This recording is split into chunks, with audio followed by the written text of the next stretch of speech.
ఈరోజు మనం కర్కాటక రాశి వారి గురించి తెలుసుకుందాము. కర్కాటక రాశి వారి ఇంట్లో ఒక రహస్య శత్రువు ఉన్నారు. వాళ్ళు ఎవరో తెలిస్తే మీ గుండె జల్లుమంటుంది. ఈ రహస్య శత్రువు ఎవరు, వారి వల్ల మీకు జరిగే నష్టం ఏమిటి, వారిని ఎలా గుర్తించాలి అనే విషయాన్ని ఈ వీడియోలో తెలుసుకుందాం. అలాగే మీరు సమస్యల నుండి బయటపడడానికి, శుభ ఫలితాలను పొందడానికి ఏ పరిహారాలు చేయాలో కూడా ఈ వీడియోలో తెలుసుకుందాం. కాబట్టి వీడియోని ఎక్కడా స్కిప్ చేయకుండా చివరి వరకు చూస్తే ఈ విషయాలన్నీ పూర్తిగా మీకు అర్థమవుతాయి. అంతకన్నా ముందు మా వీడియో నచ్చితే లైక్ చేసి షేర్ చేయండి. అలాగే మా ఛానల్ని కూడా సబ్స్క్రైబ్ చేసుకుని మాకు సపోర్ట్ చేయండి. అలాగే ఓం సుబ్రహ్మణ్యాయ నమః అని కామెంట్ చేయండి. ఇక వీడియోలోకి వస్తే, జ్యోతిష్య శాస్త్ర సాగరంలో ప్రతి రాశికి కొన్ని ప్రత్యేకమైన గుణగణాలు, యోగాలు మరియు సవాళ్లు ఉంటాయి. కొన్ని రాశుల వారికి అపారమైన ధనయోగం ఉంటే మరికొందరికి అద్భుతమైన కీర్తి ప్రతిష్టలు లభిస్తాయి. అయితే కొన్ని రాశుల వారి జాతకంలో ఒక విచిత్రమైన కానీ అత్యంత తీవ్రమైన సమస్య పొంచి ఉంటుంది. అదే రహస్య శత్రువులు. ఆ శత్రువులు ఎవరో పరాయి వారు కాదు, ఎక్కడో దూరాన ఉన్నవారు కాదు. వారు మన చుట్టూనే, మన ఇంట్లోనే, మన బంధుమిత్రుల రూపంలోనే ఉంటారు. ఈ విషయం వినడానికి ఆశ్చర్యంగా, నమ్మశక్యంగా లేకపోయినా ఇది ఒక కఠోర వాస్తవం. ఈ రాశివారు సాధారణంగా చాలా శక్తివంతులు, ధైర్యవంతులు మరియు నాయకత్వ లక్షణాలు కలిగిన వారు. వారి మనసులో ఏదీ దాచుకోలేరు, కల్మషం ఉండదు. ఏది అనిపిస్తే అది నిర్మొహమాటంగా ముఖం మీదే చెప్పేస్తారు. వారి దృష్టిలో ఇది నిజాయితీ, స్పష్టత. కానీ ఎదుటివారికి ఇది అహంకారంగా, అవమానకరంగా మరియు కఠినంగా అనిపించవచ్చు. ఉదాహరణకు, ఒక కుటుంబ వేడుకలో అందరూ కలిసి ఉన్నప్పుడు ఈ రాశికి చెందిన వ్యక్తి తమ బంధువు వేసుకున్న బట్టల గురించి కానీ, వారు తీసుకున్న ఒక నిర్ణయం గురించి కానీ, ఇదేం బాగోలేదు, నువ్వు అలా చేసి ఉండాల్సింది కాదు అని అందరి ముందు అనేయచ్చు. ఆ మాట అనేటప్పుడు వారి ఉద్దేశం చెడు కాకపోవచ్చు, కేవలం తమ అభిప్రాయాన్ని చెప్పాలనే తపన మాత్రమే ఉండొచ్చు. ఆ తర్వాత 5 నిమిషాలకే వారు ఆ విషయాన్ని పూర్తిగా మర్చిపోయి ఏమీ జరగనట్లుగా అవతలి వ్యక్తితో ప్రేమగా మాట్లాడతారు. కానీ మాటల తూటాలకు గాయపడిన అవతలి వ్యక్తి మనసు మాత్రం అంత తేలికగా దానిని మర్చిపోలేదు. అందరి ముందు తనను తక్కువ చేశారనే భావన, అవమాన భారం వారి గుండెల్లో ఒక ముల్లులా గుచ్చుకుంటుంది. అది పైకి కనిపించని ఒక గాయంగా మారి నెమ్మదిగా పగగా రూపాంతరం చెందుతుంది. ఆ క్షణం నుండి వారు పైకి నవ్వుతూ, ఎప్పటిలాగే స్నేహంగా మెలిగినప్పటికీ లోపల మాత్రం సరైన సమయం కోసం, ప్రతీకారం తీర్చుకునే అవకాశం కోసం ఎదురు చూసే రహస్య శత్రువుగా మారిపోతారు. ఈ రహస్య శత్రువులు అత్యంత ప్రమాదకరమైన వారు. ఎందుకంటే బయటి శత్రువుతో పోరాడడానికి మనకు ఒక ప్రణాళిక ఉంటుంది. వారి బలాబలాలు అంచనా వేయగలం. కానీ మనతోనే ఉంటూ మన మంచినే కోరుకున్నట్లుగా నటించే ఈ గుప్త శత్రువులను గుర్తించడం బ్రహ్మదేవుడికి కూడా కష్టమే. వారు మీ బలాలు, బలహీనతలు, మీ కుటుంబ రహస్యాలు, మీ ఆర్థిక పరిస్థితి, మీ వ్యాపార వ్యూహాలు అన్నీ తెలిసిన వారై ఉంటారు. వారు చాప కింద నీరులా చాలా నెమ్మదిగా, మీకు ఏమాత్రం అనుమానం రాకుండా మీ పతనానికి పునాదులు వేస్తారు. ఉదాహరణకు, మీ దగ్గరి బంధువు ఒకరు, బాబాయ్ నాకు ఏ ఉద్యోగం లేదు, చాలా కష్టాల్లో ఉన్నాను, దయచేసి మీ వ్యాపారంలో ఏదైనా చిన్న పని ఇప్పించు, నీకు చేదోడు వాదోడుగా ఉంటాను, పని కూడా నేర్చుకుంటాను అని కన్నీళ్లతో మిమ్మల్ని ఆశ్రయించవచ్చు. వారి దీన స్థితిని చూసి జాలిపడిన మీరు వారిని నమ్మి మీ వ్యాపారంలో చేర్చుకుంటారు. మొదట్లో వారు చాలా కష్టపడి పనిచేస్తున్నట్లు, మీకు అత్యంత విధేయులుగా ఉంటున్నట్లుగా నటిస్తారు. మీ నమ్మకాన్ని పూర్తిగా చొరగొంటారు. ఆ తర్వాతే వారి అసలు స్వరూపం బయటపడుతుంది. నెమ్మదిగా వ్యాపారంలోని కీలకమైన సమాచారాన్ని దొంగిలించటము, ఖాతాలలో చిన్నగా అవకతవకలు చేయటం, మీ గురించి ఇతర భాగస్వాములకు లేదా ఖాతాదారులకు చెడుగా చెప్పి అపోహలు సృష్టించటం వంటివి చేస్తారు. మీరు తేరుకుని అసలు విషయం గ్రహించేసరికి జరగాల్సిన నష్టం జరిగిపోతుంది.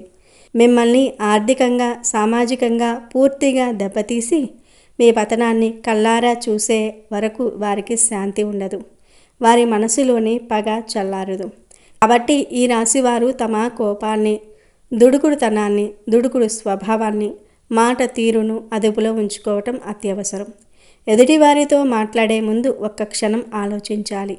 నేను అనే మాట ఎదుటి వారిని ఎలా ప్రభావితం చేస్తుంది అని విశ్లేషించుకోవాలి. అనవసరమైన వాదనలకు, గొడవలకు దూరంగా ఉండటం నేర్చుకోవాలి.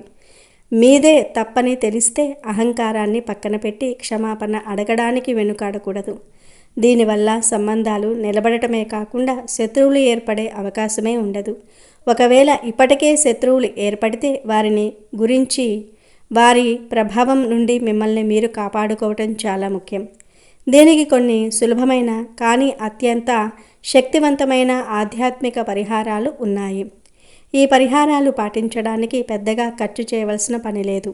ఆడంబరాలకు పోనవసరం లేదు. కావాల్సిందల్లా దృఢమైన నమ్మకం మరియు మనోధైర్యం. నాకేదో అయిపోతుంది, నన్ను ఎవరో ఏదో చేసేస్తారు అనే భయాన్ని ముందుగా మనసులో నుంచి తీసివేయాలి. నాకు ఏమీ కాదు, దైవం నాకు అండగా ఉంది అని మిమ్మల్ని మీరు మానసికంగా బలంగా తయారు చేసుకోవాలి. మీ సంకల్ప బలం ఎంత దృఢంగా ఉంటే ఏ ప్రతికూల శక్తి మిమ్మల్ని తాకలేదు. ఇంట్లో అనవసరమైన ఆర్భాటాలు లేకుండా నిశ్శబ్దంగా భక్తి శ్రద్ధలతో పూజలు చేసుకోవటం ఉత్తమం.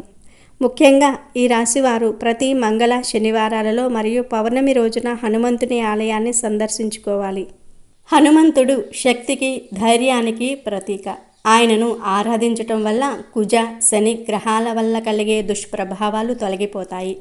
శత్రుభయం నుండి విముక్తి లభిస్తుంది. స్వామివారికి జాస్మిన్ నూనెతో దీపం వెలిగించి సింధూరాన్ని సమర్పించి హనుమాన్ చాలీసా పఠించటం వల్ల మీ చుట్టూ ఒక రక్షణ కవచం ఏర్పడుతుంది. అలాగే ప్రతి నెల ఒక్కసారైనా సుందరకాండ పారాయణం చేయటం వల్ల ఇంట్లోని ప్రతికూల శక్తులు తొలగిపోయి ఆరోగ్యము, ఐశ్వర్యము మరియు మనశ్శాంతి లభిస్తాయి. సుందరకాండ హనుమంతుని విజయాన్ని వర్ణిస్తుంది కాబట్టి దాని పారాయణం మీ జీవితంలోని అన్ని అడ్డంకులను తొలగించి విజయాన్ని అందిస్తుంది.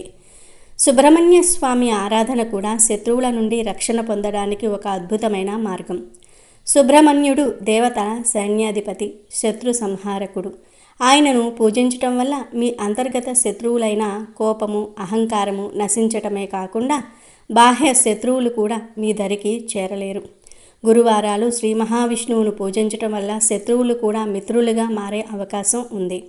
గురువారం రోజు ఉపవాసం ఉండటం లేదా కనీసం ఆలయానికి వెళ్ళి పసుపు రంగు పువ్వులు, పసుపు వస్త్రాలు, శనగపప్పు, అరటి పండ్లు లేదా పసుపు రంగు మిఠాయిలను స్వామికి నైవేద్యంగా పెట్టి భక్తులకు పంచటం వల్ల బృహస్పతి అనగా గురుగ్రహం అనుగ్రహం లభిస్తుంది. దీనివల్ల మీకు జ్ఞానము, వివేకం పెరిగి మంచి చెడులను, మిత్రులెవరో శత్రువులెవరో గుర్తించే శక్తి వస్తుంది. దానాల్లోకెల్లా గుప్తదానం అత్యంత శ్రేష్టమైనది. మీరు చేసిన సహాయం గురించి ఇతరులకు తెలియకుండా చూసుకోవాలి. శనివారం రోజున శనిదేవుని ఆలయంలో లేదా ఏదైనా ఆలయంలోని పురోహితునికి బెల్లము, నల్ల నువ్వులు లేదా నల్లని వస్త్రాలను దానం చేయటం వల్ల శనిగ్రహ శాంతి జరిగి కర్మ సంబంధమైన దోషాలు తొలగిపోతాయి. వీటన్నిటికన్నా ముఖ్యమైన శక్తివంతమైన పరిహారం తల్లిదండ్రులకు, గురువులకు మరియు పెద్దలకు సేవ చేయటం. వారి హృదయపూర్వక ఆశీర్వాదాలు మిమ్మల్ని అన్ని కష్టాల నుండి, శత్రువుల నుండి ఒక అభేద్యమైన కవచంలా కాపాడతాయి. ప్రతిరోజు వారి పాదాలకు నమస్కరించి వారి దీవెనలు పొందడానికి ఆఫీసు నుండి ఇంటికి వచ్చాక ఫోన్ను పక్కన పెట్టి కనీసం ఒక 15 నిమిషాలైనా వారితో ప్రేమగా మాట్లాడండి. మీ ఈ చిన్న శ్రద్ధ వారికి ఎంతో ఆనందాన్ని ఇస్తుంది. వారి ముఖంలో మీరు చూసే ఆ సంతోషమే మీకు 1000 ఏనుగుల బలాన్ని ఇస్తుంది. తల్లిదండ్రులను గొప్పగా చూసుకోవటం కన్నా గొప్ప పూజ, గొప్ప పుణ్యం ఈ విశ్వంలో మరి ఒకటి లేదు. ఈ ఆధ్యాత్మిక పరిహారాలతో పాటు కొన్ని చిన్న చిన్న జాగ్రత్తలు కూడా పాటించటం మంచిది. ఎరుపు రంగు రుమాలును ఎల్లప్పుడూ మీ దగ్గర ఉంచుకోవటం వల్ల మీకు ధైర్యం, అదృష్టము కలిసి వస్తాయి. మీ ఇంటి సింహద్వారం తూర్పు లేదా ఉత్తర దిశలో ఉండటం, ముఖ్యమైన పనులపై వెళ్ళేటప్పుడు ఆ దిశగా ప్రయాణం ప్రారంభించటం శుభ ఫలితాలను ఇస్తుంది. ఈ పరిహారాలను శ్రద్ధగా, భక్తిగా మరియు పూర్తి నమ్మకంతో ఆచరించటం ద్వారా ఈ రాశివారు తమ రహస్య శత్రువుల ఉనికిని గుర్తించగలరు, వారి కుట్రల నుండి సురక్షితంగా బయటపడగలరు మరియు వారి జీవితంలో ప్రశాంతతను, విజయాన్ని సాధించగలరు. కర్కాటక రాశికి చెందిన వారు సున్నితంగా, అందంగాను, ఆకర్షణీయంగాను ఉండే వీరు ఎదుటి వ్యక్తులను ఇట్టే ఆకర్షించుకోగలుగుతారు. ఉన్నత శిఖరాలకు చేరుకునే లక్షణాలను ఈ రాశివారు పుష్కలంగా కలిగి ఉంటారు. ఈ లక్షణాలన్నీ వారిని 10 మందిలో ప్రత్యేకంగా నిలబెడతాయి. వారు ఎక్కడికి వెళ్ళినా, ఏ పని చేసినా వారి పనితనం స్పష్టంగా అనిపిస్తుంది. వారి క్రమశిక్షణ, వారి తెలివితేటలు, వారు పనులను నిర్వహించే తీరు అందరినీ ఆకట్టుకుంటాయి. వారు మాట్లాడే విధానంలో కూడా ఒక స్పష్టత, నిజాయితీ ఉంటాయి. అనవసరమైన విషయాల జోలికి వెళ్ళరు. అనవసరమైనంత మేరకే మాట్లాడుతూ ఉంటారు. కానీ మాట్లాడిన ప్రతి మాటలోనూ ఒక అర్థం ఉంటుంది. ఈ పరిపూర్ణత, ఈ క్రమశిక్షణ, ఈ తెలివితేటలే వారిని ఇతరుల కళ్ళల్లో పడేలాగా చేస్తాయి. వారు సాధించే విజయాలు, వారి ఎదుగుదల చాలా తేలికగా ఇతరుల దృష్టిని ఆకర్షిస్తాయి. సహజంగానే ఒక వ్యక్తి వేగంగా ఎదుగుతున్నా, అన్ని విషయాలలోనూ ముందుంటున్నా వారి మీద ఇతరులకు అభిమానంతో పాటు కొందరిలో అసూయ కూడా కలుగుతుంది. ఈ అసూయ లేదా కొన్నిసార్లు అతి ప్రశంస కూడా వారిపై దృష్టి రూపంలో ప్రభావం చూపుతుంది. అందుకే కన్యారాశి వారు తమ జీవితంలో తరచుగా దిష్టి సంబంధిత సమస్యలను ఎదుర్కొంటూ ఉంటారు. నరదృష్టి లేదా నరఘోష అంటే మరేదో కాదు, అది ఒక మనిషి యొక్క ఆలోచనల నుండి పుట్టే ప్రతికూల శక్తి. ఒక వ్యక్తి మన ఎదుగుదలను, మన ఆనందాన్ని, మన పనిని చూసి అసూయపడినా, కుళ్ళుకున్నా లేదా కొన్నిసార్లు అతిగా మెచ్చుకున్నా వారి కంటి నుండి ఒక రకమైన శక్తి విడుదలవుతుంది. ఆ శక్తి మనపై ప్రతికూల ప్రభావాన్ని చూపుతుంది. ఆరోగ్యంగా ఉన్నవారు ఒక్కసారిగా నీరసపడటం, బాగా సాగుతున్న వ్యాపారం ఆగిపోవటం, చురుకుగా ఉండే పిల్లలు మందగించటం వంటివి దిష్టి తగలటం వల్ల జరిగే పరిణామాలు. ఈ రాశివారి గుణగణాలే వారికి శత్రువులవుతూ ఉంటాయి. వారి మంచితనం, వారి పనితనమే ఇతరుల కళ్ళల్లో పడతాయి. ఇది అన్ని వర్గాల వారిపై ప్రభావం చూపుతుంది. ఈ రాశికి చెందిన ఆడవారు లేదా మగవారు ఒక ఆఫీసులో పనిచేస్తూ ఉన్నారు అని మనం అనుకుందాము. వీరు మిగతా వారిలా కాకుండా తమకు అప్పగించిన పనిని చాలా శ్రద్ధగా చేస్తారు. కేవలం పని పూర్తి చేయటమే కాదు, ఆ పనిని చాలా పద్ధతిగా, ఒక తప్పు కూడా లేకుండా పర్ఫెక్ట్గా చేయాలని చూస్తారు. వారిపై అధికారులు ఏదైనా పని చెప్తే దానిని సమయానికి పూర్తి చేయటమే కాకుండా అధికారులు ఊహించిన దానికంటే ఇంకాస్త బాగా చేసి చూపిస్తారు. దీనివల్ల వారికి ఆఫీసులో చాలా త్వరగా మంచి పేరు వస్తుంది. పై అధికారులు వీరిని నమ్ముతారు. ముఖ్యమైన పనులు వీరికి అప్పగిస్తారు. అంతేకాదు, వీరు కూర్చునే ప్రదేశం కూడా చాలా నీట్గా, శుభ్రంగా, అన్ని వస్తువులు సర్దుకుని ఉంటుంది. సమయానికి ఆఫీసుకు వస్తారు. సమయానికి పని పూర్తి చేస్తారు. అనవసరంగా ఇతరులతో కబుర్లు చెబుతూ సమయం వృధా చేయరు. ఇలా అన్ని పద్ధతిగా ఉండటం చూసిన తోటి ఉద్యోగులకు సహజంగానే అసూయ కలుగుతుంది. వారు ఒకరితో ఒకరు గుసగుసలాడుకుంటూ ఉంటారు. వీడికేంటి, ఎప్పుడూ బాస్తో మంచిగా ఉంటాడు, మనం ఎంత కష్టపడినా పేరు రాదు, ప్రతిదానికి వీడికే పేరు వస్తుంది, చూడు ఎంత పద్ధతిగా రెడీ అయ్యాడో, మనల్ని మనం చూసుకోవాలి అని రకరకాలుగా అనుకుంటూ ఉంటారు. కొంతమంది పైకి నవ్వుతూ పలకరించినా లోపల మాత్రం వీరి ఎదుగుదలను చూసి కుళ్ళుకుంటారు. ఈ రకమైన చెడు ఆలోచనలన్నీ, ఆ అసూయతో కూడిన చూపులన్నీ కలిసి వారిపై బలమైన దిష్టిలా పనిచేస్తాయి. దీనివల్ల అప్పటిదాకా చురుకుగా ఉన్న ఆ ఉద్యోగికి ఆఫీసులో ప్రశాంతత లోపిస్తుంది. ఏదో తెలియని ఆందోళన మొదలవుతుంది.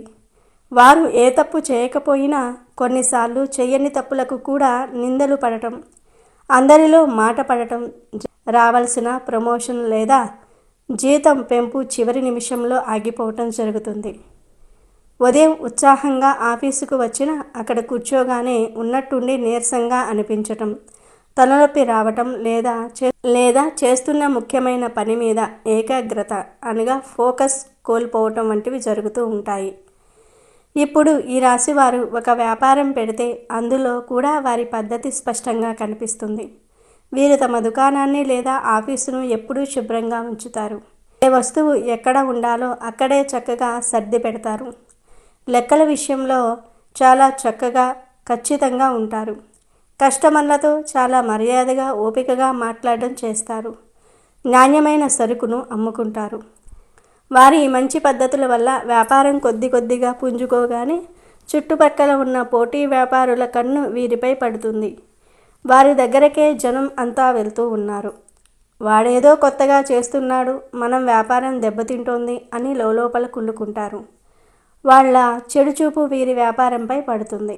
అలాగే వారి షాపుకు వచ్చే కొందరు కస్టమర్లు కూడా ఆ శుభ్రతను, వారి పద్ధతిని చూసి ఎంత బాగా నడుపుతున్నాడో చూడండి అని ఆశ్చర్యంగా, అతిగా మెచ్చుకుంటూ చూడవచ్చు. ఆ అతి మెప్పుకోలు కూడా కొన్నిసార్లు దిష్టిలా పనిచేస్తుంది. దీనివల్ల అప్పటిదాకా బాగా జరుగుతున్న వ్యాపారం ఒక్కసారిగా మందగిస్తుంది. గిరాకీ తగ్గుతుంది. షాపులోనికి వచ్చిన కస్టమర్లు కూడా ఏవో వంకలు పెట్టి సరుకు కొనకుండా వెనుదిరిగి వెళ్ళిపోవటం మొదలవుతుంది. ఊహించని విధంగా నష్టాలు రావటం, పెట్టిన డబ్బులు చేతికి రాకపోవటం లేదా లెక్కల్లో తికమక జరగటం జరుగుతుంది.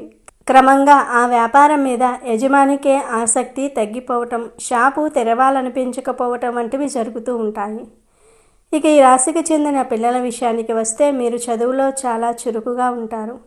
వీరి తెలివితేటలు అందరినీ ఆకర్షిస్తాయి. వారి పుస్తకాలు ఎప్పుడూ పద్ధతిగా అట్టలు వేసుకొని సర్దుకోవటం, వారి బట్టలు శుభ్రంగా చేసుకోవటం, క్లాస్లో టీచర్లు చెప్పింది శ్రద్ధగా వినటం, మంచి మార్కులు తెచ్చుకోవటం వీరి అలవాటు. అయితే తరగతి గదిలో తోటి విద్యార్థులకు ఇది కొంచెం అసూయ కలిగిస్తుంది. వీడే ఎప్పుడూ ఫస్ట్ ర్యాంక్ తెచ్చుకుంటాడు, టీచర్లంతా వీడికే సపోర్ట్ చేస్తారు, వీడి వల్లే మనకు తిట్లు పడుతున్నాయి అని అనుకుంటూ ఉంటారు. కేవలం పిల్లలే కాదు, ఇంటికి వచ్చిన చుట్టాలు కూడా ఆ పిల్లల మార్కులు చూసి మీ అబ్బాయి లేదా అమ్మాయి భలే చదువుతున్నారండి అని మనస్ఫూర్తిగా కాకుండా తమ పిల్లలతో పోల్చుకుంటూ కొంచెం అసూయగా అంటూ ఉంటారు. ఈ దిష్టి సున్నితంగా ఉండే పిల్లలపై త్వరగా పనిచేస్తుంది. దీని ఫలితంగా అప్పటిదాకా బాగా చదివే ఆ పిల్లవాడు ఉన్నట్టుండి మందగిస్తాడు. చదువుపై ఏకాగ్రత తగ్గుతుంది. పుస్తకం ముందు పెట్టుకున్న ఆలోచనలు ఎక్కడో ఉంటాయి. ముఖ్యంగా పరీక్షల సమయంలో ఉన్నట్టుండి జ్వరం రావటము, కడుపు నొప్పి రావటము లేదా బాగా చదివిన సమాధానాలు కూడా పరీక్ష హాల్లో మర్చిపోవటం జరుగుతుంది. ఎప్పుడూ నీరసంగా చిరాకుగా ఉండటం, అనవసరంగా కోపం తెచ్చుకోవటం చేస్తూ ఉంటారు. చివరిగా ఈ రాశి స్త్రీలు, ముఖ్యంగా ఇంట్లో ఉండే గృహిణులు తమ ఇంటిని ఒక గుడిలా భావిస్తూ ఉంటారు. ఇంటిని చాలా శుభ్రంగా పద్ధతిగా ఉంచుతారు. ఏ వస్తువు ఎక్కడ ఉండాలో అక్కడే ఉంటుంది. వారు వంట చేసిన ఇల్లు సర్దినా అందులో ఒక కళ, ఒక పద్ధతి కనిపిస్తూ ఉంటుంది.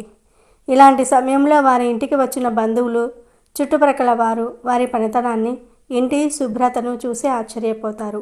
ఎంత చక్కగా ఉంచుకుందో ఇల్లు, అసలు ఈమెకు ఎంత ఓపికో, రోజే ఇలా చేయటం మా వల్ల కాదు అని మెచ్చుకుంటూ ఉంటారు. అయితే ఆ మెచ్చుగోలులో మాకు ఇలా లేదే అనే కొద్దిపాటి అసూయ కలిసినా అది బలంగా దిష్టిగా మారుతుంది. ఆ దిష్టి తగలగానే ఆ ఇంట్లో ప్రశాంతత లోపిస్తుంది. అంతా శుభ్రంగా ఉన్నా ఏదో తెలియని ఇబ్బంది మొదలవుతుంది. ఆ ఇంట్లోని వారికి తరచూ అనారోగ్య సమస్యలు, ముఖ్యంగా ఆ స్త్రీకి తలనొప్పి, ఒళ్ళు నొప్పులు రావటం జరుగుతుంది. అనవసరంగా ఇంట్లోని వస్తువులు పగిలిపోవటము, చిన్న చిన్న విషయాలకే భార్యాభర్తల మధ్య గొడవలు రావటము, ఒకరినొకరు అపార్థం చేసుకోవటం లేదా సొంత ఇంట్లోనే ఉండబుద్ధి కాకపోవటం వంటివి జరుగుతూ ఉంటాయి. ఈ విధంగా ఈ రాశి వారి పద్ధతిగా ఉండటం అనే మంచి గుణమే వారికి ఇతరుల నుండి నరదృష్టిని తెచ్చిపెడుతుంది. ముఖ్యంగా చెప్పాలంటే ఈ రాశి వారి పరిపూర్ణత మరియు పద్ధతి అనే 2 గుణాలే వారికి ప్రధాన శత్రువులు. వారు అందరిలో ప్రత్యేకంగా ఆకర్షణీయంగా కనిపిస్తారు. ఆ ఆకర్షణే నరఘోషకు కారణమవుతుంది. నరు దృష్టికి నల్లరాయి అయినా పగులుతాయని మన పెద్దలు చెప్తూ ఉంటారు. దిష్టికి అంత శక్తి ఉందట మరి. ఏ దిష్టి తగిలిందో ఇలా జరిగింది అని చాలామంది పెద్దవారు అంటూ ఉంటారు. మంచి ఆలోచనతో, నిండు మనసుతో ఇచ్చే ఆశీర్వాదానికి బలం ఉన్నట్టే ఈర్ష్య, ద్వేషంతో చూసే చూపునకు, చేసే ఆలోచనకు కూడా బలం ఉంటుందని విశ్వసిస్తూ ఉంటారు. మన చెడు కోరుకునే వారు చూసే చూపు మన జీవితంపై దుష్ప్రభావం పడేటట్టు చేయగలుగుతుంది. ఇలా చెడు ఆలోచనలతో చూసే చూపును చెడు దృష్టి లేదా నరదృష్టి అని పిలుస్తూ ఉంటారు. నరదృష్టి జీవితంలో చాలా రకాల ప్రతికూలతకు కారణమవుతుంది. మనలో చాలామంది జీవితంలో వివరించలేని ఇబ్బందులను అనుభవిస్తారు. నరదృష్టి జీవితాలను చాలా కష్టతరం చేయటమే కాకుండా మనం అర్థం చేసుకోవడానికి వీల్లేని సమస్యలను సృష్టిస్తుంది. ఎంత ప్రయత్నించినా దురదృష్టం వెంటాడుతూ ఉంటుంది. ఎంత కృషి చేసినా చేపట్టిన పనులు విజయవంతం కావు. సాధారణంగా మీ విజయం లేదా ఆనందం పట్ల అసూయపడే వ్యక్తులు మీకు హాని చేయాలనుకునే వ్యక్తుల చెడు చూపే దీనికి కారణం. ఈ దుష్టి ప్రభావం నుండి బయటపడడానికి మరియు దిష్టి తగలకుండా ఉండడానికి కొన్ని సులభమైన పరిహారాలు పాటించడం చాలా ముఖ్యం. నరదిష్టి, నరఘోష వంటి ప్రతికూల శక్తుల నుండి రక్షించటంలో హనుమంతుడిని మించిన దైవం లేదు. ఈ రాశివారు ప్రతిరోజు ఉదయం లేదా సాయంత్రం హనుమాన్ చాలీసా పఠించటం వలన వారికి ఒక రక్షణ కవచంలా పనిచేస్తుంది. ఈ రాశి అధిపతి బుధుడికి ఆది దైవం వినాయకుడు. రోజు ఓం గం గణపతియే నమః అని 108 సార్లు జపం చేయటం లేదా గణపతి స్తోత్రం చదవటం వల్ల బుద్ధి చురుకుగా పనిచేస్తుంది మరియు దిష్టి దోషాలు తొలగిపోతాయి. ప్రతిరోజు స్నానం చేసే నీటిలో కొద్దిగా సముద్రపు ఉప్పు అనగా గల్లులుప్పు వేసుకుని స్నానం చేయటం వలన మన శరీరంపై ఉన్న ప్రతికూల శక్తి తొలగిపోతుంది. నుదుటిపై కుంకుమ లేదా గంధం పెట్టుకోవటం మనల్ని దిష్టి నుండి కాపాడుతుంది. దిష్టి తగిలిన వ్యక్తికి, ముఖ్యంగా పిల్లలకు, పెద్దవారు గుప్పెడు గల్లులుప్పు, కొన్ని ఎండుమిరపకాయలు చేతిలోనికి తీసుకుని తల చుట్టూ 3 సార్లు ఎడమ నుండి కుడికి, కుడి నుండి ఎడమకు తిప్పి ఆ ఉప్పును బయట మంటల్లో లేదా పొయ్యిలో వేయాలి. ప్రతిరోజు సాయంత్రం ఇంట్లో లేదా వ్యాపార సంస్థల్లో కర్పూరం వెలిగించడం వల్ల గాలిలో ఉన్న నెగిటివ్ ఎనర్జీ శుద్ధి అవుతుంది. ఒక గ్లాస్ నీటిలో కొద్దిగా పసుపు కుంకుమ వేసి దానితో దిష్టి తగిలిన వ్యక్తికి దిష్టి తీసి ఆ నీటిని బయట పారబోయాలి. షాపుల ముందు లేదా ఇంటి గుమ్మానికి ఒక నిమ్మకాయ, ఎండుమిరపకాయలు నల్లటి దారంతో కట్టి వేలాడతీయటం సర్వసాధారణం. ఇది వచ్చే వారి చెడు దృష్టిని లాగేసుకుంటుంది. ప్రతి శనివారం పాతవి తీసి కొత్తవి కట్టాలి. ఇంటికి లేదా వ్యాపార సంస్థకు నరదృష్టి ఎక్కువగా తగులుతుంది అనుకుంటే ఒక బూడిద గుమ్మడికాయను ఇంటి ముందు లేదా షాప్ ముందు కట్టడం వల్ల అది చెడు దృష్టిని పీల్చుకుంటుంది. ఇంట్లో లేదా ఆఫీసులో బయట నుంచి వచ్చే వారి దృష్టి మొదట పడేలా నరదృష్టి గణపతి ఫోటోను ఉంచటం చాలా మంచిది. ముఖ్యంగా ఈ రాశివారు చేయవలసింది ప్రతిదాన్ని పరిపూర్ణంగా చేయాలని ఒత్తిడిని తగ్గించుకోవటం. మిమ్మల్ని మీరు విమర్శించుకోవటం ఆపాలి. అప్పుడప్పుడు విరామం తీసుకొని మీ మనసుకు నచ్చిన పనులు చేయాలి. ఈ చిన్న చిన్న మార్పులు చేసుకుంటూ దైవారాధన చేయటం ద్వారా ఈ రాశివారు నరదృష్టి బారి నుంచి తమను తాము కాపాడుకొని ప్రశాంతమైన విజయవంతమైన జీవితాన్ని గడపవచ్చు. ఈ పరిహారాలు మీరు ప్రతిరోజు చేయకపోయినా పర్వాలేదు, కానీ అమావాస్య, పౌర్ణమి తిథులు ఉన్న రోజులలో ఖచ్చితంగా చేయండి. ఈ సులభమైన పరిహారాలను పాటిస్తూ మీ ఇష్టదైవాన్ని నమ్ముకుంటే ఏ నరదృష్టి మిమ్మల్ని ఏమీ చేయలేదు.